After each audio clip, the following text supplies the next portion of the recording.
सर्व गृहिणी आपल्या घरातील मोठ्यांना आणि लहान मुलांना जास्तीत जास्त पालेभाज्या खाऊ घालण्याच्या प्रयत्नात असतात. त्यासाठी नवीन नवीन रेसिपीच्या शोधात असतात. तर आज मी अशी पालकची रेसिपी बनवणार आहे जी खायला पण टेस्टी आहे आणि बनवायला पण सोपी आहे आणि त्यातून आपल्या शरीरामध्ये खूप सारा पालक जाणार आहे. तर पालकची वडी बनवण्यासाठी मी अर्धी जुडी पालक आणि कोथिंबीर स्वच्छ करून घेतलेली आहे. एका भांड्यात काढून त्याच्यामध्ये 1 चमचाभर मीठ टाकून ह्याला 2-3 पाण्याने आपण स्वच्छ धुवून घेणार आहोत. पालेभाज्यांना माती वगैरे खूप घाण लागलेली असते, त्यामुळे त्याला 2-3 पाण्यातून धुवून घेणं खूप गरजेचं आहे. तर अशी ही आपली पालक आणि कोथिंबीर धुवून झालेली आहे. आता त्याला आपण बारीक बारीक चिरून घेऊत. तर कोथिंबीर आणि हे पालक थोडी थोडीशी घेऊन बारीक चिरून ह्याला आपण एका ताटामध्ये काढूत.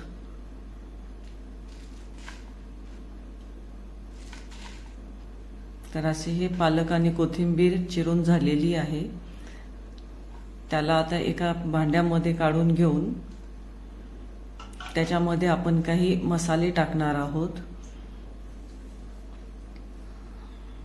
ज्याच्यात मीठ, 1 चमचा धनेपूड, 1 चमचा जिरेपूड, 1 चमचा मिरची पावडर आणि पाव चमचा हळद मी घेतलेली आहे. सगळ्यात आधी आपण हे मसाले टाकणार आहोत. त्यानंतर तीळ हे बाजूला काढून ठेवू. जिरे 1 चमचा, 1 चमचा सोप आणि थोडासा ओवा, अर्धा चमचा ओवा घेतलेला आहे. तर आता आपण ओवा आणि जिरे हातावर असं त्याला चोळून त्याच्यामध्ये टाकणार आहोत आणि नंतर थोडंसं तीळ, थोडेसे जास्त तीळ आपण टाकणार आहोत. ह्यामध्ये तीळ खूप छान लागतात. आणि हे जी सोप आहे ह्याला एका खलबत्त्यामध्ये थोडंसं बारीक आपण वाटून घेणार आहोत. बारीक म्हणजे थोडंसं जाडसरच त्याला ठेवायचे.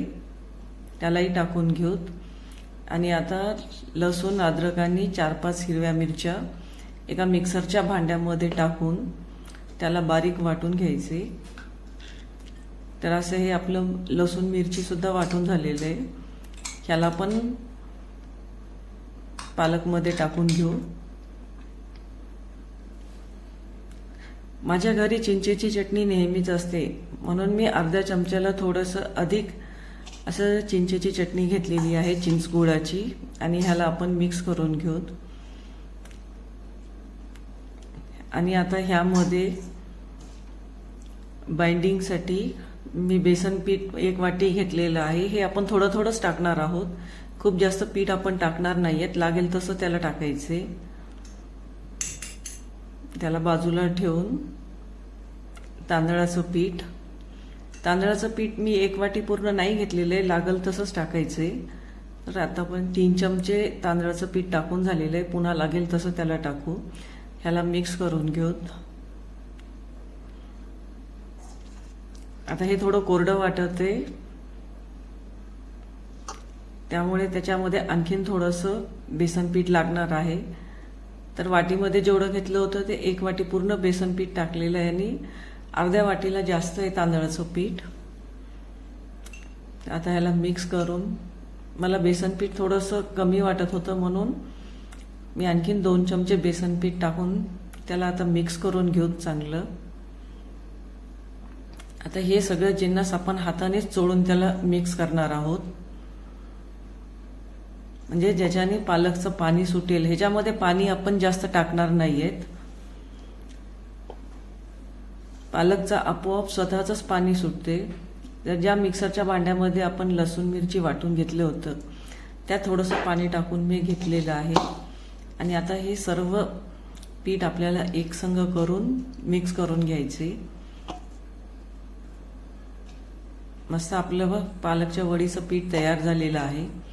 आता ह्याला एक ताट झाकून बाजूला ठेवू आणि वाफवण्यासाठी एका कढईमध्ये मी थोडंसं पाणी घेऊन त्याच्यावर चाळणी ठेवलेली आहे. चाळणीला तेल लावलेलं आहे आणि जे पीठ आपण बाजूला काढून ठेवलं होतं तर त्या पिठाचे असे लांब आपल्याला गोळे करून घ्यायचे, जे की आपल्याला स्टीमिंगसाठी त्या जाळीवर ठेवायचे. तर असे सिलेंडरसारखे लांब लांब आपल्याला ह्याचे गोळे करून घ्यायचेत आणि हे आता आपण जाळीवर 15 ते 20 मिनिटांसाठी आपण झाकून ठेवणार आहोत. तर 15 मिनिट झालेले आहेत आणि आपलं मस्त गोळे वाफून झालेले आहेत. त्याला आता चाळणीवरून सोडून घेऊत आणि त्याला कट करून छोट्या छोट्या पीसेसमध्ये. तुम्ही बघू शकता किती मस्त वाफलेत आपल्या वड्या. असे सगळेच काप करून घेऊत त्याचे. आणि आता मी गॅसवर पॅन ठेवलेला आहे. तर ह्या वड्या आपण डीप फ्राय करणार नाहीयेत, शॅलो फ्राय पण करणार नाहीत. पॅनमध्ये अगदी थोडंसं तेल टाकून खूप कमी तेलामध्ये आपण त्याला भाजून घेणार आहोत. तर अशा ह्या सगळे काप वड्यांचे मी ह्या पॅनमध्ये टाकून त्याला चांगलं खरपूस भाजून घेणार आहे.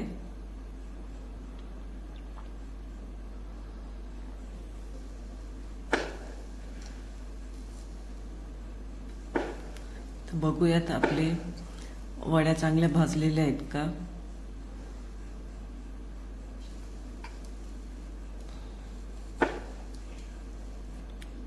वड्या मस्त खरपूस भाजून झालेल्या आहेत. आता दुसऱ्या साईडनं पण त्याला भाजून घेऊत. आपण ह्या वड्या बनवण्यासाठी खूप कमी तेलाचा वापर केलेला आहे, त्यामुळे आपल्या ह्या वड्या आणखीन पौष्टिक आहेत. दोन्ही साईडनं वड्या भाजून झालेल्या आहेत. त्याला एका प्लेटमध्ये काढून घेऊत आणि दुसरा बॅच पण करू. सोबतच आपण जे तीळ बाजूला काढून ठेवले होते त्यातले 2 चमचे तीळ मी पॅनमध्ये कोरडेच भाजून घेते आणि राहिलेल्या वड्या पण ह्यात टाकून आपण तीळ त्याच्यामध्ये मिक्स करून घेणार आहोत. आणि अशी ही आपली पालकची वडी तयार आहे. जे तीळ आपण पॅनमध्ये भाजून घेतले होते ते तीळ आपण वर त्याच्यावर डेकोरेशनसाठी टाकणार आहोत. आणि अशी ही आपली रेसिपी तयार आहे. तुम्ही पण बनवून पहा आणि कशी झाली मला नक्की. स्वस्त खा, मस्त रहा.